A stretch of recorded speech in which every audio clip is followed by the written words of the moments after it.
Muy bien, buenos días para todos una vez más. Vamos a iniciar con nuestra serie Como en los días de Noé, y todo esto con miras a la preparación para el tiempo del fin, para los acontecimientos finales que sabemos que como pueblo hemos de atravesar pronto. En esta serie estaremos introduciéndonos, indagando, profundizando en toda la experiencia de Noé y del mundo antediluviano, todo lo que caracterizó el mundo para los días de Noé, porque haremos un paralelismo entre el mundo de Noé y nuestro mundo hoy, en el año 2020. Voy a iniciar con lo siguiente. Esto que ustedes ven aquí es parte de unas tablillas muy famosas que fueron encontradas en Mesopotamia, de origen sumerio. Son tablillas de arcilla, escritos con escritura cuneiforme, y se llaman el poema de Gilgamesh o la epopeya de Gilgamesh. Esto es un conjunto de 12 tablas que fueron escritas y por eso se preservaron durante tanto tiempo. Y en este poema de Gilgamesh, que es el hallazgo arqueológico más antiguo que contenga escritura, en estas tablillas, en la tablilla número 11 de esas 12, se encuentra un registro acerca de un tiempo cuando la tierra fue anegada en agua, fue llena de agua, donde un Dios molesto por el comportamiento de la raza humana, de los hombres, trajo agua, pero salvó a parte de la humanidad gracias a una gran embarcación. Este es el registro más antiguo que se tiene del diluvio, ¿sí? Porque el poema de Gilgamesh o la epopeya de Gilgamesh arqueológicamente es más antigua que las escrituras. Sin embargo, la palabra profética más segura para nosotros es la escritura. Jesús dijo en San Lucas capítulo 17 versículos 26 y 27, como fue en los días de Noé, así también será en los días del Hijo del Hombre. Comían, bebían, se casaban y se daban en casamiento hasta el día en que entró Noé en el arca y vino el diluvio y los destruyó a todos.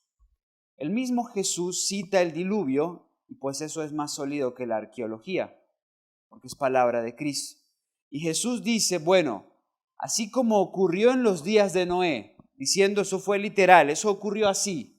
Así como ocurrió en los días de Noé, así también será en los días del regreso del Hijo del Hombre. Jesús hizo una aplicación. Jesús tomó un elemento del pasado y lo aplicó al futuro.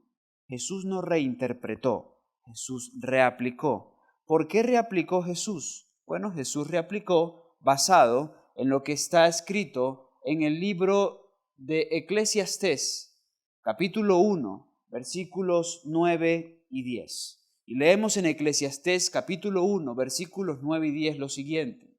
¿Qué es lo que fue? Lo mismo que será. ¿Qué es lo que ha sido hecho? Lo mismo que se hará. Y nada hay nuevo debajo del sol.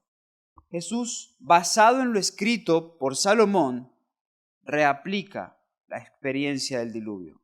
¿Qué está diciendo Jesús? ¿Qué está diciendo Jesús? Haciéndole eco a lo que dijo Salomón. Lo que fue es lo mismo que será, y lo que ha sido hecho es lo mismo que se hará, porque no hay nada nuevo debajo del sol. ¿Hay algo de que se pueda decir, he aquí esto es nuevo? Ya fueron en los siglos que nos han precedido. Jesús, en otras palabras, está diciendo la historia se repite. Sí, la historia se repite. ¿Por qué se repite la historia? Por varias razones. Uno, porque los dos grandes protagonistas de la historia son los mismos desde siempre: Jesús y Satanás. Y por eso la historia se repite, porque ellos son los dos grandes generales de este conflicto. ¿Quiénes son? ¿Qué es lo que cambia? Los que estamos en el medio. Los que estamos en el medio somos los únicos que cambiamos. Eran unos hace unos siglos, eran otros hace un siglo y somos otros hoy. ¿Me hago comprender? Pero los grandes generales en este conflicto son los mismos, Cristo y Satanás. Pero ¿por qué también se repite la historia? Por la ignorancia. Porque un pueblo que no conoce su historia está condenado a repetirla. Eso está escrito y eso es así. Cuando no se conoce la historia, uno repite la historia. Y la humanidad repite y repite la historia, especialmente del lado negativo, por ignorancia en cuanto a lo que está escrito, en cuanto a lo que pasó, o sencillamente por no querer aprender en cuanto a lo que se registra en las Sagradas Escrituras de lo que pasó en antaño. Por eso la historia se repite vez tras vez. Siendo consciente de esto, Jesús dijo, los mismos principios que estaban presentes en los días de Noé estarán presentes en los días de la segunda venida del Hijo del Hombre. Exactamente lo mismo. Ahora, Jesús, y explico esto, no está reinterpretando, no, porque toda escritura de la Biblia, según el apóstol Pedro, pues proviene de Dios y no es de interpretación personal. Entonces no existen muchas interpretaciones. ¿Cuántas interpretaciones existen, estudiantes de hermenéutica? Una sola interpretación, pero pueden tener muchas aplicaciones. Jesús no está reinterpretando el diluvio.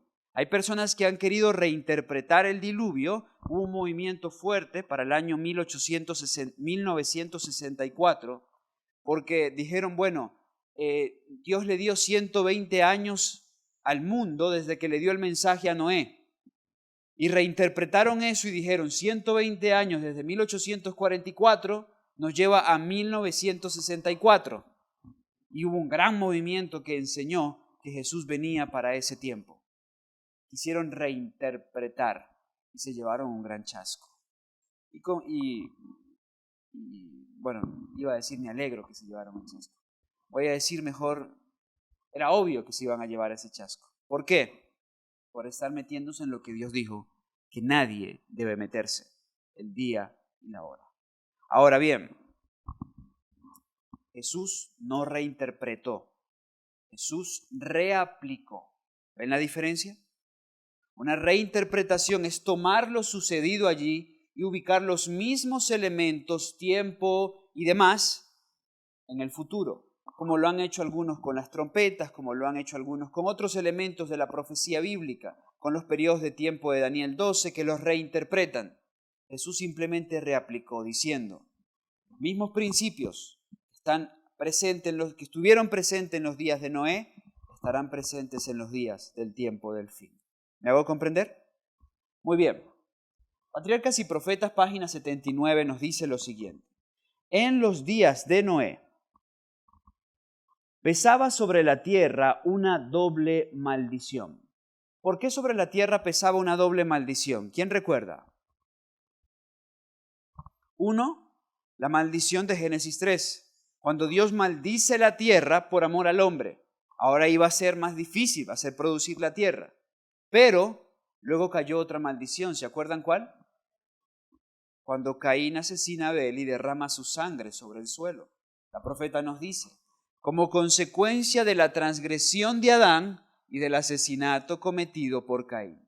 No obstante esta circunstancia, la faz de la naturaleza no había cambiado mucho. Había señales evidentes de decadencia, pero la tierra era bella y rica con los regalos de la providencia de Dios. Las colinas estaban coronadas de majestuosos árboles que sostenían los sarmientos cargados del fruto de la vid.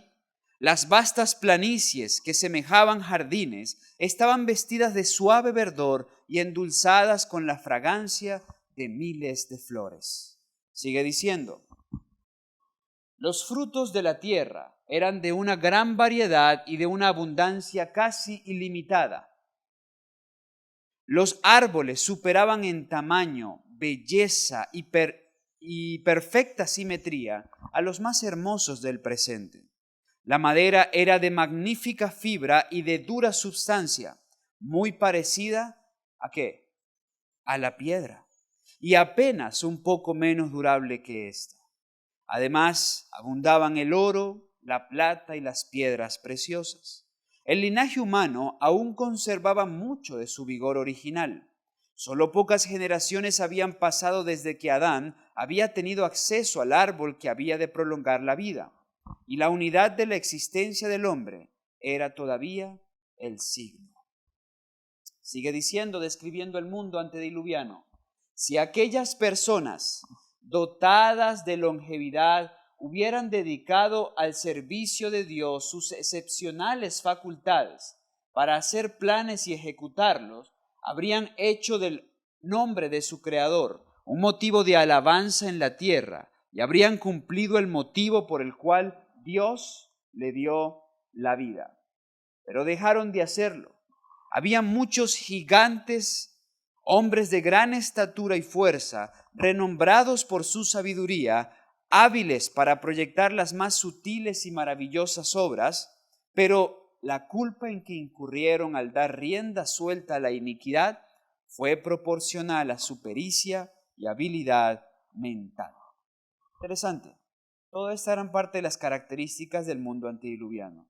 Un clima perfecto. Explico algo que ampliaré en uno de los temas siguientes. La Tierra actualmente tiene una inclinación de 23 grados. Esa inclinación de 23 grados no era así cuando Dios la creó. Esa inclinación surge en función del diluvio. La Tierra tenía una sola masa continental. Como la Tierra se inclinó 23 grados, entonces por eso es que hoy tenemos las estaciones que no existían en el mundo antediluviano. El clima era estable, había una capa de agua que se encontraba sobre la superficie, sobre la atmósfera, y esa capa de agua pues hacía que el clima fuera muy estable, un clima muy agradable. La tierra, a pesar de la maldición, seguía siendo muy productiva, mucho más productiva de lo que es hoy. Había oro, había piedras preciosas y muchas cosas más en este mundo. Hombres de gran estatura, de hecho Adán medía 4 metros, y quienes descendieron de Adán se encontraban por allí. Por eso la Biblia habla de gigantes, porque en relación a nosotros, pues son gigantes o no. Bien, sigue diciendo, el mundo estaba en su infancia. No obstante, la iniquidad del género humano se había hecho tan profunda y general que Dios no pudo soportarla más. Y dijo, raeré los hombres que he creado de sobre la faz de la tierra. Declaró que su espíritu no contendería para siempre con la humanidad culpable, si los hombres no cesaban de manchar el mundo y sus ricos tesoros con sus pecados. Los borraría de su creación y destruiría las cosas que con tanta delicia les había brindado. Arrebataría las bestias de los campos y la vegetación que les suministraba abundante abastecimiento de alimentos, y transformaría la bella tierra en un vasto panorama de desolación y ruina. Dios hizo lo siguiente. Patriarcas y Profetas, página 81. 120 años antes del diluvio, el Señor, mediante un santo ángel, comunicó a Noé su propósito y le ordenó que construyese un arca. Mientras la construía, había de predicar que Dios iba a traer sobre la tierra un diluvio para destruir a los impíos. Noten, 120 años antes del diluvio, Dios envía un ángel. A través de un ángel le comunica su mensaje a Noé. Y le dice, Noé, hay que predicar este mensaje al mundo. Pero mientras predicas el mensaje, debes construir un arca. Cuando vayan avanzando la serie, le voy a hablar de cosas muy interesantes que no sé si algunos de ustedes saben. No sé si ustedes saben que Noé no tenía hijos cuando recibió el mensaje. Noé no tenía hijos. Su esposa no tenía un vientre fértil. Dios abrió el vientre de su esposa porque su primer hijo nació cuando Noé se encontraba predicando el mensaje y construyendo el arca. Y esa fue una función más que tuvo que anexar a la obra que ya venía haciendo. 120 años antes del diluvio, Noé recibió el mensaje de parte de un ángel. Y debía predicarlo, y mientras lo predicaba, ¿qué debía hacer? construir un arca. Los que creyesen el mensaje y se preparasen para este acontecimiento mediante el arrepentimiento y la reforma, obtendrían perdón y serían salvos.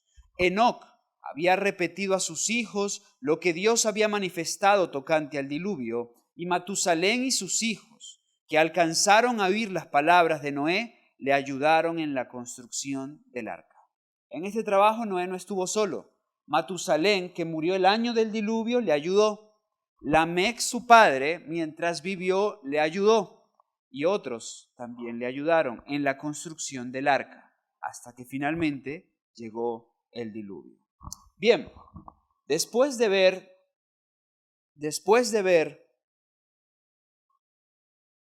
lo que acabo de presentar, pues entonces vamos a hacer un paralelismo entre los días de Noé y nuestros días. Vamos a hacer un paralelismo entre el año 1656, año del diluvio. Sí, ese fue el año del diluvio. El año 1656 después del pecado. Recuerden que la humanidad se le comienza a contar el tiempo después del pecado.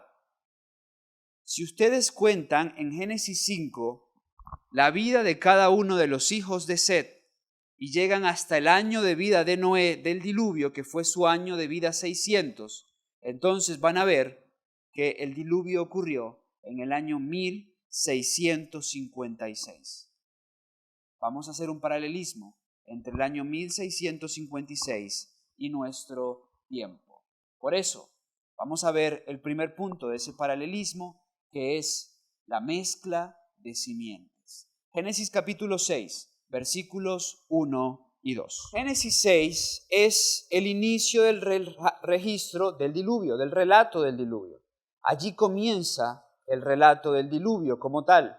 Y nótense que lo primero que se dice en cuanto al diluvio es lo siguiente. Y aconteció que cuando comenzaron los hombres a multiplicarse sobre la faz de la tierra, y les nacieron hijas, que viendo los hijos de Dios que las hijas de los hombres eran hermosas, tomaron para sí mujeres, escogiendo entre todas. Noten que el diluvio comienza así, diciendo: aconteció que cuando los hijos de Dios vieron que las hijas de los hombres eran hermosas, se unieron a ellas. Ahí comienza el diluvio. ¿Por qué lo primero que se dice del diluvio es eso? Sí, porque esto comenzó a desencadenar la gran tragedia que experimentó el mundo. El mundo se encontraba para ese entonces dividido en dos grandes grupos. ¿Cómo se encuentra hoy? Los fieles y los infieles. Usted pudiera pensar en un tercer grupo, los del medio, pero ¿esos son de qué grupo? Son infieles, porque el que está en el medio es un infiel, es un impío como cualquier otro. En el mundo existen delante de Dios dos grupos, los fieles y los infieles. Ahora bien, en el mundo de Noé era exactamente lo mismo y estaba bien marcado. Y a los fieles se les llamaba los hijos de Dios y a los infieles los hijos de los hombres. Ahora, los hermanos testigos de Jehová, algunos bien intencionados pero mal informados, enseñan que los hijos de Dios a los que se refiere la Biblia son los ángeles. Y en su doctrina se encuentra que los ángeles descendieron, les agradaron las mujeres, las hijas de los hombres, y tuvieron intimidad con ellas. Y de ahí vinieron los antediluvianos, una mezcla de ángeles con humanos. Bien, eso bíblicamente no es correcto porque el mismo Jesús dijo que los ángeles ni se casan ni se dan en casamiento. Es decir, habla de los ángeles como seres sin sexualidad. Eso no es posible entonces creer lo que dijeron los testigos de Jehová. Pero ¿por qué la Biblia habla de hijos de Dios y hijos de los hombres? ¿Quiénes son los hijos de Dios y quiénes son las hijas de los hombres? Bueno, vamos a los contextos, vamos al contexto de Génesis 6, vamos a Génesis 4. En Génesis 4 vamos a encontrar a los hijos de los hombres o a las hijas de los hombres. Y aquí vamos a entender algo que es especial, difícil para muchos, pero cierto.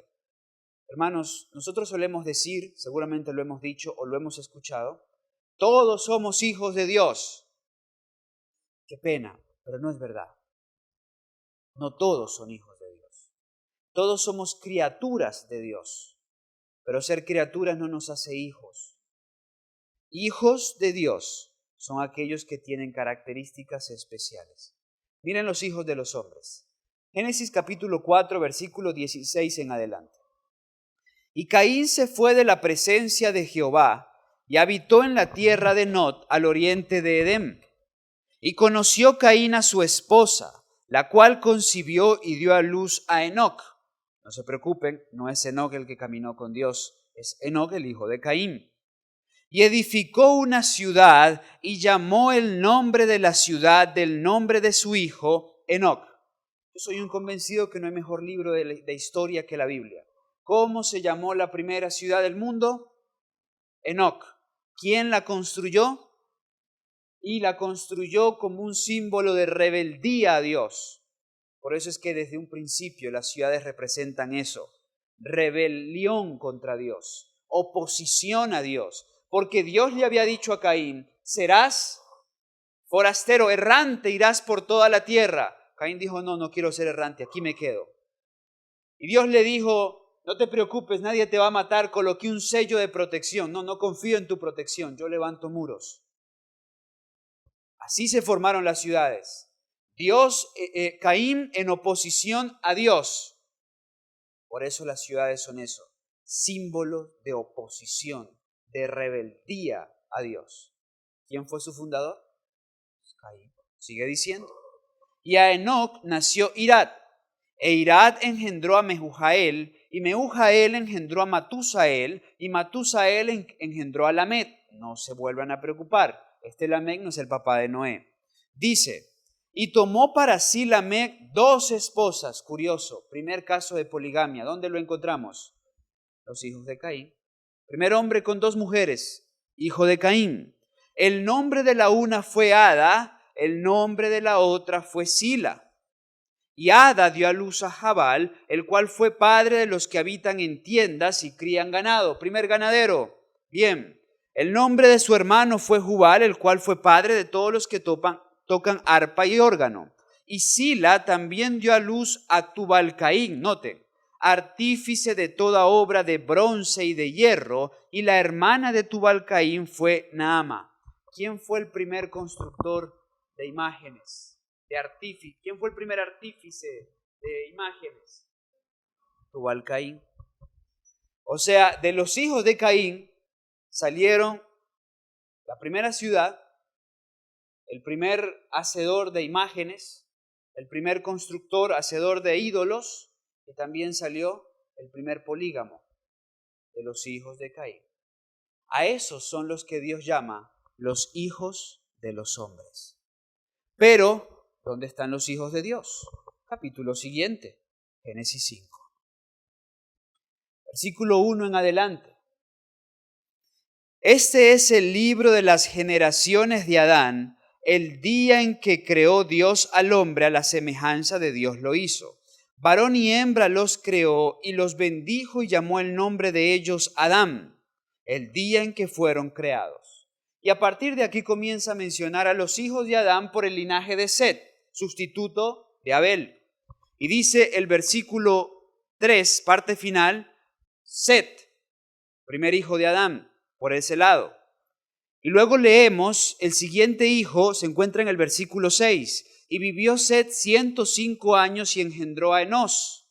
Luego versículo 9, y vivió Enos 90 años y engendró a Cainán.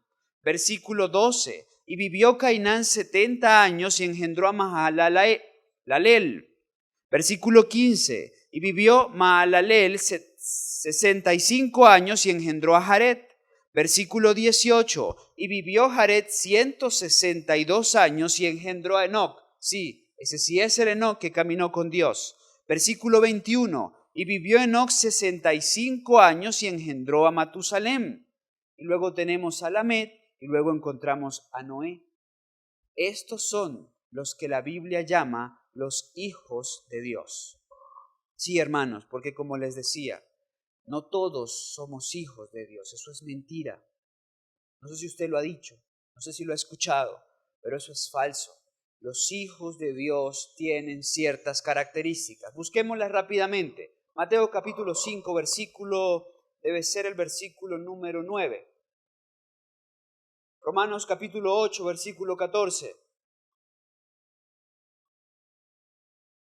Gálatas capítulo 3, versículo 26. A ver, ¿qué dicen esos versículos? Juan capítulo 1, versículo 11 y 12. Mateo 5, 9. Dice así: bienaventurados los pacificadores, porque ellos serán llamados hijos de Dios. Una característica. ¿Qué son los hijos de Dios? Bien. Romanos capítulo 8, versículo 14. Porque todos los que son guiados por el Espíritu de Dios, esos son hijos de Dios. Entonces, ¿quiénes son hijos de Dios? Los guiados por el Espíritu Santo. ¿Qué dice Gálatas 3, versículo 26? ¿Cómo nos dice? Dice así, noten, porque todos sois hijos de Dios por la fe en Cristo Jesús. Está diciendo, los que tienen fe en Cristo Jesús, esos son considerados hijos de Dios. Juan 1, 11 y 12. Nos dice así: a los suyos vino, mas los suyos no le recibieron. Mas a todos los que le recibieron, a los que creen en su nombre, les dio potestad de ser hechos hijos de Dios. Entonces, no todos son hijos de Dios. La Biblia establece eso en función de una condición. Cualidades del ser: pacificadores, son guiados por el Espíritu Santo, que tienen fe en Cristo Jesús, tienen confianza, creen en el nombre de Jesús y le han aceptado como Salvador y Señor. Esos son los hijos de Dios. Esos son los que se encuentran en Génesis 5. El problema ocurrió cuando ellos se vincularon con los de Génesis 4. Los descendientes de Set, confirmo lo que he explicado con la Biblia, ahora con el espíritu de profecía. Conflicto y valor, sábado 30 de enero. Los descendientes de Set se los llamaba los hijos de Dios. A los descendientes de Caín, los hijos de los hombres. Al mezclarse los hijos de Dios con los hijos de los hombres, se corrompieron, y al unirse con ellos en matrimonio, perdieron mediante la influencia de sus esposas su carácter peculiar y santo, uniéndose a los hijos de Caín en su idolatría. Muchos desecharon el temor de Dios y hollaron sus mandamientos, pero había unos pocos que seguían la justicia, que temían y honraban a su Creador. Noé y su familia estaban entre los pocos justos. La profeta aquí explica quiénes son los hijos de Dios, las hijas de los hombres. Los hijos de Dios se vincularon con los hijos, las hijas de los hombres. Y no solamente en matrimonio. Los hijos de Dios vivían en campos y se fueron del campo a las planicies, hacia las ciudades con los hijos de los hombres. Comenzaron a negociar con ellos, comenzaron a adoptar sus prácticas, comenzaron a adoptar su filosofía, su sistema educativo, y entonces hubo corrupción entre los hijos de Dios. Si Dios estaba dispuesto a perdonar a Sodoma por 10 justos, sin duda, Dios hubiese perdonado el mundo antediluviano por algunos cuantos justos más. Pero no lo sabía. ¿Por qué no lo sabían? Porque los hijos de Dios se habían juntado con las hijas de los hombres. Había ocurrido una mezcla de simiente. Y cada vez que hay mezcla de simiente en medio del pueblo de Dios, hay degradación, hay destrucción. Lo vemos hoy. La mezcla de simientes es una realidad hoy. El pueblo de Dios adoptando el estilo de vida de los hijos del mundo, de los hijos de los hombres. Los hijos de Dios casándose con los hijos de los hombres, uniéndose con las hijas de los hombres. Los hijos de Dios introduciéndose en el sistema educativo de los hijos de los hombres. Los hijos de Dios negociando y en las mismas prácticas de los hijos de los hombres. ¿Se equivocó Jesús? Como en los días de Noé. como en los días de Noé. Mezcla de simientes. El Señor siempre hizo previsión en relación a este punto, porque es un punto delicado. Hablando de la educación de los patriarcas, la educación página 31 nos dice lo siguiente. La educación que tenía por centro la familia fue la que prevaleció en los días de los patriarcas. Sigue diciendo, Dios proveyó para las escuelas así establecidas las condiciones más favorables para el desarrollo del carácter. Las personas que estaban bajo su dirección seguían el plan de vida que Dios había indicado al principio. Sigue diciendo, los que se separaron de Dios se edificaron ciudades y congregados en ellas se gloriaban del esplendor, el lujo y el vicio. Pero los hombres que se aferraban a los principios de vida de Dios moraban ¿en dónde? En los campos y cerros.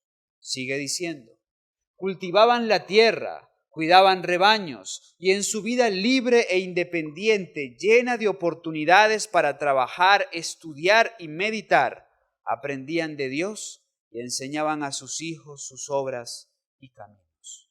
Siempre estuvieron separados, hijos de Dios, hijos de los hombres. Eso sí, los hijos de Dios eran conscientes de una misión que tenían. Enoc iba a la ciudad a ganar almas y las traía al campo y la establecía en los principios de Dios. Sigue diciendo, Abraham, en el caso del patriarca, trataba por todos los medios a su alcance de evitar que los habitantes de su campamento se mezclaran con los paganos y presenciaran sus prácticas idólatras, pues sabía muy bien que la familiaridad con el mal iría corrompiendo insensiblemente los sanos principios. ¿Qué hace la familiaridad con el mal? Corrompe los sanos principios. Abraham lo sabía, por eso el Señor le dijo, salga de su casa, salga de la casa de su parentela. ¿Saben quiénes afectan a nuestros hijos? Nuestros familiares no convertidos. Qué peligro para nuestros hijos, nuestros familiares no convertidos. Y el Señor le dijo a Abraham, salga de su casa. Lo quiero salvar a usted y quiero salvar a los que están bajo su cargo. Sigue diciendo, era sabio arreglo dispuesto por Dios mismo, el que consistía en aislar a su pueblo en lo posible de toda relación con los paganos para hacer de él un pueblo separado. Él había separado a Abraham de sus parientes idólatras para que el patriarca pudiese adiestrar y educar a su familia, alejada de las influencias seductoras que la hubieran rodeado en Mesopotamia, y para que la verdadera fe fuese conservada en su pureza por sus descendientes de generación en generación. ¿Qué hizo Dios siempre? Separó. Los suyos por un lado, los de los hombres por otro lado. Les dejó claro cuál era la misión a los suyos, pero los colocaba a un lado porque el que hizo la máquina entiende cómo funciona. Y en estado de pecado, nosotros somos atraídos por el mal, porque el mal es parte de nuestra naturaleza. ¿Me hago comprender? Y estar familiarizados con el mal nos insensibiliza en cuanto a eso. Perdemos la sensibilidad en cuanto a eso. Recuerdo una vez en Lima, estaba en la ciudad de Lima, capital del Perú, y era un lunes y estaba leyendo el periódico. Mientras leía el periódico, un hermano, pues yo me sorprendí, dije, wow, 32 asesinatos en el departamento ese fin de semana, departamento de Lima, allá en el Perú. Y me sorprendió. Y dije, wow, hermano, muchos asesinatos hace 3 años. Y dijo, hermano, por lo general son 40, 45. Ahí dice, pierde la sensibilidad. Se pierde la sensibilidad. Entonces, como nos familiarizamos, ya es normal ver 2 hombres agarrados de la mano y darse un beso. Como nos familiarizamos, ya es normal ver mujeres agarradas de la mano, abrazadas, caminando por la calle. Como nos familiarizamos, ya es normal que maten 40, 35, 30. Como nos familiarizamos, ya es normal ver drogadictos. Y eso quita de vista lo peligroso de la pecaminosidad del pecado. Eso corroe eso destruye. Durante algún tiempo, las dos clases permanecieron separadas, esparciéndose del lugar en que se establecieron primeramente. Los descendientes de Caín se dispersaron por todos los llanos y valles donde habían habitado los hijos de Set. Durante algún tiempo las dos clases permanecieron separadas. Esparciéndose del lugar en que se establecieron primeramente, los descendientes de Caín se dispersaron por todos los llanos y los valles donde habían habitado los hijos de Set. Estos, para escapar a la influencia contaminadora de aquellos, se retiraron a las montañas y allí establecieron sus hogares. Mientras duró esta separación, los hijos de Set mantuvieron el culto a Dios en toda su pureza. Pero con el transcurso del tiempo se aventuraron poco a poco a mezclarse con los habitantes de los valles. Esta asociación produjo los peores resultados. Vieron los hijos de Dios que las hijas de los hombres eran hermosas. Atraídos por la hermosura de las hijas de los descendientes de Caín, los hijos de Set desagradaron al Señor, aliándose con ellas en matrimonio. Y luego dice, muchos de los que adoraban a Dios fueron inducidos a pecar mediante los halagos que ahora estaban constantemente ante ellos y perdieron su carácter peculiar y santo. Al mezclarse con los depravados, llegaron a ser semejantes a ellos en espíritu y en obras. Menospreciaron las restricciones del séptimo mandamiento. ¿Qué dice el séptimo mandamiento? No cometerás adulterio. Y tomaron mujeres escogiendo entre todas. Los hijos de Set siguieron el camino de Caín. Fijaron su atención en la prosperidad y el gozo terrenal y descuidaron los mandamientos del Señor. ¿Qué pasó? La mezcla de simientes trajo como consecuencia que se pisó la ley de Dios. ¿Es diferente hoy? Y no es diferente en medio de nuestro pueblo. Los hijos de Dios se unieron con las hijas de los hombres y por eso hoy están dejando de ser hijos de Dios para simplemente ser hijos de hombres, cambiando la primogenitura por un plato de lentejas, cambiando la primogenitura por las cosas del mundo, cambiando la primogenitura por los deleites del mundo, mezcla de simientes. Esto es una realidad hoy, no es para nada diferente hoy. Y voy concluyendo, eso es lo que vemos, la unión entre crédulos e incrédulos. Vemos cosas como estas que alaban a Dios, vemos iglesias que parecen discotecas, vemos cosas como estas. Roga al cielo, ¿les parece interesante? Roga al cielo, una cosa tan satánica con algo divino. O imagínense esto, una banda de rock que alaba el nombre de Jesús. Esas cosas las vemos en el mundo protestante de muchas formas, mezcla de simientes. Pero a mí no me preocupa tanto eso, me preocupa la mezcla de simiente entre nosotros. Mezcla de simiente entre nosotros música evangélica, entre nosotros vestimenta del mundo, entre nosotros estilo de vida como los de los hijos de los hombres, entre nosotros la filosofía educativa de los hijos de los hombres, mezcla de simientes. Me preocupa en mi vida, me preocupa en tu vida. ¿Será que hay mezcla de simiente en tu vida?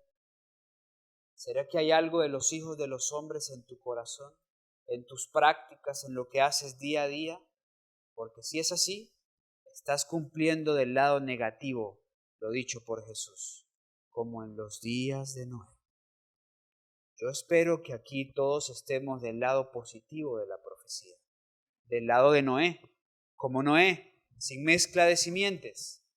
Ojalá que no sea como el lado negativo. Con muchos ocurrió lo siguiente. Revión Herald, 15 de septiembre de 1904. La asociación con los incrédulos ocasionó una pérdida. Noten qué pasó con muchos. Los que creyeron cuando Noé comenzó a construir el arca perdieron su fe al asociarse con incrédulos que les despertaron todas las viejas pasiones de diversión y pompa. Para mí eso es muy serio.